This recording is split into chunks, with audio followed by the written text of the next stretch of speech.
కానీ ప్రజల్లో ఒక బలమైన కోరిక ఏముందంటే ఇప్పుడున్న రాజకీయ నాయకులు అందరూ కదా కొంతమంది మాత్రం అవినీతి పరులు అయిపోయారు, అక్రమాలు అయ్యారు. మీరు అన్నట్టుగా తాగుడికి దీనికి అలవాటు చేస్తున్నారు. అంటే వాళ్ళకి అనుగుణమైన ప్రజలు కావాలని లేదు ఉచిత పథకాలని ఇవన్నీ అలవాటు చేస్తున్నారు.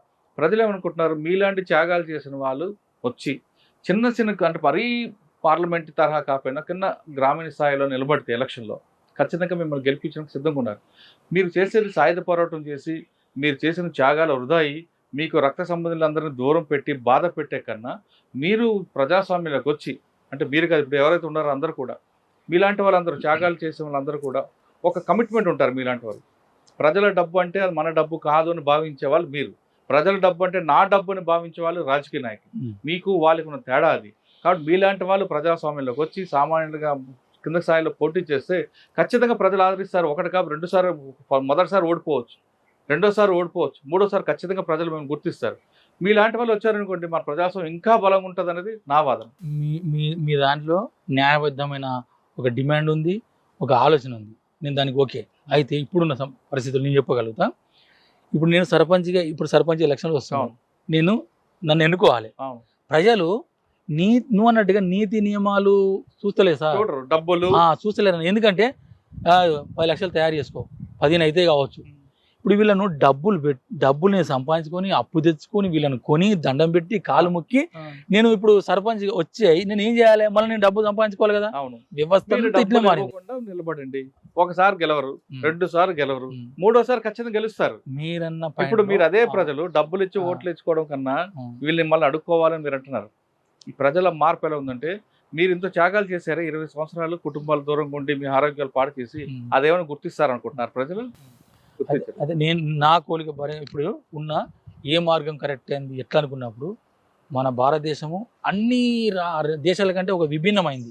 కులాలు, మతాలు, దేవుళ్ళు అన్ని ఒక విభిన్నమైన వ్యవస్థ మన భారతదేశం వ్యవస్థ. ఈ వ్యవస్థలో ఈ దీర్ఘకాల ప్రయుద్ధ పంతాలని పోదాం అనుకుంటే మాత్రం అది కష్టంగానే అనిపిస్తుంది. మీరన్నట్టుగా మేము కొంతమంది మా మాజీలను చర్చించుకుంటాం, అసలు లైన్ ఇట్లా ఏంది, ఇప్పుడు మేము దిగజారిపోయి దీనంగా మేము బతకలేము, మా కష్టాల మీద మేము బతుకుతున్నాం, మేము కొంతమంది ఉన్నాం అంటే న్యాయబద్ధంగా బతకాలనేది మా కోరిక ఇప్పుడు కూడా ఇంకెప్పుడు కూడా. మేము అక్రమాలకు దందాలకు మేము అది మీకు రమ్మన రాదు అందులోంచి వచ్చారు కాబట్టి. సార్ ఇప్పుడు ఒకటి ఏంటంటే మేము అనుకుంది ఏంటంటే ఇది కమ్యూనిస్ట్ పార్టీలు ఉన్నాయి కదా సార్, కమ్యూనిస్ట్ పార్టీలు చాలానే ఉన్నాయి. వారు ఏం చేయాలంటే ఇప్పుడు కొంతమంది కొంతమంది సోదరులు కూడా తుపాకులు వదిలిపెట్టి ఆ మార్గం కరెక్ట్ కాదు అని వస్తారు కదా, వీళ్ళు ఎవరైతే ఉన్నారో ఒక పార్టీని కొత్త పార్టీగా సృష్టించి కొత్త పార్టీగా పెట్టి దానికి ఒక ఎజెండా, దానికి ఒక ప్రణాళిక, అన్ని నియమాలు చేసి నిస్వార్థ పరులనే మొదటిసారి ఓడిపో. నేను అలా అంటున్నా. మరి మేమేం చేయాలంటే మేము మా స్వార్థపూరిత ప్రయోజనాన్ని వదులుకోవాలి ఇలా పని చేయాలంటే. అంటే ఇప్పుడు సిపిఐ అంటే బీజేపీ కానీ కాంగ్రెస్ కానీ మిగతా పార్టీల కంటే ఒక విభిన్నమైన పార్టీ తయారు అవ్వాలి. ఇప్పుడు నేను ఉన్నాను అనుకో, నాకు 4 కోట్లు 5 కోట్లు 4 బిల్డింగ్ ఉన్నాయి అనుకో, నేను కొంతమంది ప్రజలు పంచాలి, నాకు ఎంత అవసరమో గంతే ఉంచుకోవాలి. ఉంచుకొని నేను ఈ పార్టీలోకి నేను పోయిన అనుకో, అందరు అట్లా వచ్చారు అనుకో, పార్టీని ప్రజలు నమ్ముతారు, మనల్ని అందరిని ఎన్నుకుంటారు. ప్రజా సంబంధించిన ప్రభుత్వం నుంచి వచ్చి ఏవైతే మనం చేయాలనుకుంటామో అవి నిరూపించగలుగుతాం. కానీ ఇప్పుడు అవన్నీ జరిగేవి కావు. దాని మీద చర్చ పెట్టాలంటే మనకు ఇంకో 2-3 గంటలు సరిపోద్ది. ఇప్పుడు సమయం తక్కువ ఉంది. లాస్ట్ ఏంటంటే ఇప్పుడు నేను తను రిటర్న్ పంపినా కదా నువ్వు పని చేయలేవని నేను బెటాలియన్ 2లో ఉంటుంది. నేను battalion 2 commander, HZC member, military incharge కూడా, డైరెక్టర్ కూడా. ఈ చేస్తున్న క్రమంలో కూడా ఆయన దాడులు చాలా ఇన్స్పైర్గా ఉన్నాయి. ప్రపంచకైనా దేశానికైనా మన పార్టీలైనా చాలా ఇన్స్పైర్ దాడులు చేసిండు అన్నట్టు. అప్పుడు నేను ఒక లెటర్ రాసిన తనకు, ఏంటంటే కామ్రేడ్ ఇడ్మా, నేను ఒకప్పుడు నిన్ను చిన్న చూపు అంటే నీ అనారోగ్య పరిస్థితులు అయితే నేను చేయలేవని నేను వెనక్కి పంపిన, అది తప్పని నిరూపైంది. ఇది నా ఆత్మ విమర్శ నేను చేసుకుంటున్నా, అది నా తప్పు, నీకు ఎంత బాధించిందో ఎంత బాధ పెట్టిందో అని ఒక లెటర్ రాసిన. లెటర్ తను సంతృప్తి చెంది అర్జున్ దాదా ఇప్పుడు గ్రహించిండు నా పోరాటాన్ని కానీ నా సామర్థ్యం గ్రహించని అని మళ్ళీ ఒకసారి నాకు కలిసినప్పుడు చెప్పిండు. అర్జున్ దాదా జిందాబాద్ అన్నాడు. నాకు కూడా చెప్పారు, ఏమని ఇట్లా రాశారు, నాకు అక్క పెద్ద అక్క అని చెప్పేది. సంతోషపడ్డా నేను. అయితే ఇంత తెలివి, ఇంత సామాజిక స్పృహ, ప్రజల్లో ఆ కలిసిపోయే తత్వం ఉన్న వ్యక్తి అంత ఈజీగా ఎలాగొచ్చారన్న మారేడుమిల్లికి ఏం సంబంధం ఇది ఒక్కటి గ్రహించాలి. అది ఇప్పుడున్న సిచ్యువేషన్ నాకు అనిపించేది అసలు మారేడుమిల్లికి ఆయనకి సంబంధం ఉందా? సంబంధం లేదు. ఈయనకు కొన్ని ఏంటంటే ఈ నరాయణ బనేత అనేది అది అందరికి తెలుసు. ఈ నరాయణ పీక్ వస్తాయి బాగా, అంటే ఇట్లా అంటాడు, ఇట్లా బాగా అంటాడు. ఈ నరాలు బాగా పీక్ వచ్చే సమస్య బాగుంటుంది, మందులు వాడతాడు. అది బాగా సీరియస్ కావచ్చు. బహుశా ఆయన ఏంటంటే పార్టీ తీసుకున్న టాక్టిక్స్లో భాగంగా, అంటే ఇక్కడ డీకేని మొత్తం చుట్టుముట్టు కాబట్టి మనం వేరే రాష్ట్రాలకి వెళ్ళిపోవాలనే ఒక ఆలోచన తీసుకున్నారా అనేది ఒకటి. రెండోది, తనకి సీరియస్గా ఆరోగ్య సమస్య ఉన్నాయి కాబట్టి ఏమన్నా మెడిసిన్ కోసం వేరే హాస్పిటల్కి పంపుతుండ్రా అనేది ఈ రెండు ఆలోచనలు తప్ప మిగతా అయితే ఆయన సరెండర్ అవుతాడు అనేది నేను అనుకోను. ఒకవేళ కావాలనుకుంటే మన సతీష్ ఉన్నాడు, సోను ఉన్నాడు, వాళ్ళు ముందు చర్చించారు, ఈయనతో మాట్లాడినరు, ఇట్లా ఈ కరెక్ట్ ఈ పాలసీ కరెక్ట్ అనిపిస్తలేదు, ఇట్లా సరెండర్ అయ్యామని చర్చించిన కూడా ఆయన ఇనలేదు. ఒకవేళ ఇంత నిర్బంధంలో మళ్ళీ ఆలోచన వచ్చి సరెండర్ కావాలనుకుంటే మీడియా వాళ్ళు పిలుచుకుని, ఆయనకు అనేక రకాల వస్తున్నాయి. అంటే మీడియా వాళ్ళు కుప్పలు తెప్పలు పోయే అవకాశం ఉంది ఆయన దగ్గరికి. మీడియా వాళ్ళని పిలుచుకును, లేకపోతే రాజకీయ నాయకులు ఇవ్వచ్చు. ఆయన అలాంటి పని చేయలేదు. ఆయనే కొద్దిగా అటు నిర్బంధం కొద్ది తక్కువ ఉందని చెప్పి అటు నుంచి విజయవాడ నుంచి అటు ఎటన్నా వేరే తమిళనాడు, కర్ణాటక, కేరళ ఆ రూట్లో వెళ్ళిపోదామని అనుకున్నాడా, లేకపోతే హాస్పిటల్ చూద్దాం అనుకున్నాడా?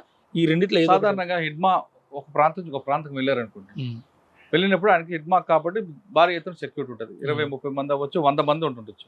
ఎలా వెళ్తారండి? అంటే ఆయన చుట్టూ 100 మంది ఉంటారా, లేదు ఒక 5 కిలోమీటర్ 3 లేయర్స్లో వెళ్తారండి? అంటే వీళ్ళకు బయటికి వచ్చే వాళ్ళకంటే 3 లేయర్ల సెక్యూరిటీ వ్యవస్థ ఉంటుంది అని అంటున్నారు కదా. ఫస్ట్ ఏంటంటే ప్రజలే మిలిషాయే first layer. Okay, first layer అంతే. ప్రజలు మిలిషియా అనేది ఫస్ట్ లేయర్. సెకండ్ మేము అనేది అంటే దాన్ని మిలిషియా అంటాం, పునాది బలగాలు అంటాం దాన్ని. రెండోది సెకండరీ ఫోర్స్. సెకండరీ ఫోర్స్ అంటే ప్లటూన్లు, మిలిటరీ దళాలు, ఎల్ఓసులు, ఇవి వాళ్ళ ఆర్గనైజేషన్ చేసుకుంటే తిరుగుతూ ఉంటాయి. అంటే ఎంత దూరంలో ఉంటాయి ఒక మనిషికి? అంటే ఇప్పుడు ఉన్న ఏరియాలో 2 కిలోమీటర్లు ఉంటూ 5 కిలోమీటర్లో ఉండొచ్చు అట్లా. ఇది సెకండ్ లేయర్. ఇక లాస్ట్ తన దగ్గర లేయరు ఆయన సంబంధించిన సభ్యులు. ఇప్పుడు బెటాలియన్ అనుకున్నప్పుడు 2 కంపెనీలు, ఒక బెటాలియన్. ఓకే, అంటే ఫస్ట్ కంపెనీ ఇట్లా ఒక అర్ధ సెమీ సర్కిల్లో ఉంటే, ఇంకో కంపెనీ ఇట్లా సెమీ సర్కిల్లో ఉంటుంది. హెడ్ క్వార్టర్ అనేది సెంట్రల్ ఉంటుంది.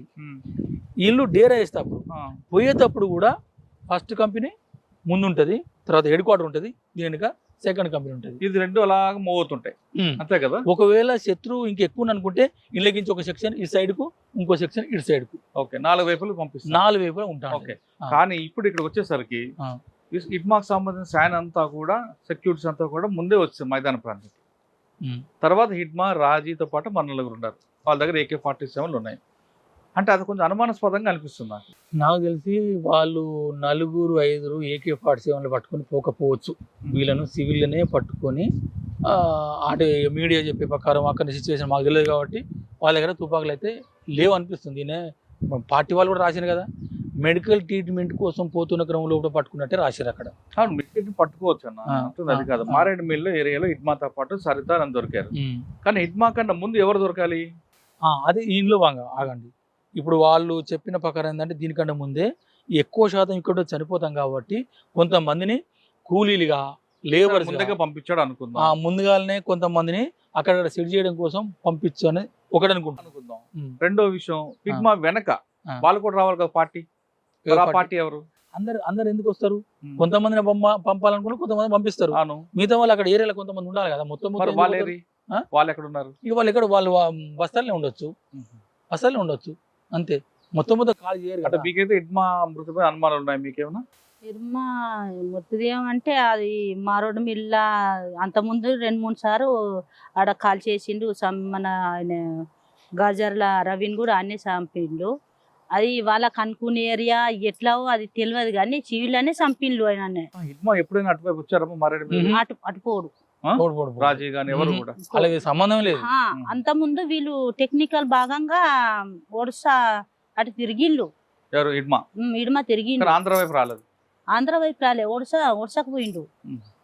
రాజా కూడా దీనిలో పుకార్లు ఏంటంటే ఒకసారి ఆంధ్రకు తెలంగాణకు వచ్చిందని నాకు అక్కడ అవన్నీ అబద్ధాలు. ఆయన నాకు తెలిసి అయితే గోదావరి ఇటు దాటనే దాటాడు. కిష్టారం, గొల్లపల్లి, మొత్తం బాసగూడము, జగురుగొండ, పశ్చిమ బస్తరు, హెచ్ఎర్సీ మెంబర్ కాబట్టి మాడిగిడు అది మొత్తం డీకే అంతా. దీంతో పాటు మన టెక్ క్రాంతి ఆయన మీద అనుమానం ఉండే మీకు ఏమన్నా? వాళ్ళు మాకు తెలియదు మరి వాళ్ళు ఎట్లా పట్టుబడ్డారు ఎట్లా అనేది కొద్దిగా అది మాకు సందిగ్ధం ఉన్నది, ఎట్లా దొరికిరు అనేది మాకు. సరేనా, ఫైనల్ గా చెప్పండి, హిడ్మా మృతితో దండకార్యంలో పార్టీ అంతరించిపోతుందా లేదా మరొక హిడ్మా పుట్టే అవకాశం ఉందా? అంటే ఈయనకు ధీటుగా అయితే కోర్స దేవ అని అదే ఊరు అతను. ఎవరు? బార్సదేవ. అదే ఊరు అతను, అదే మిలిటరీ లైన్ లో ఉన్న వ్యక్తి ఒక ఆయన ఆల్రెడీ ఉన్నాడు. ఒకవేళ వస్తే ఆయన రావచ్చు.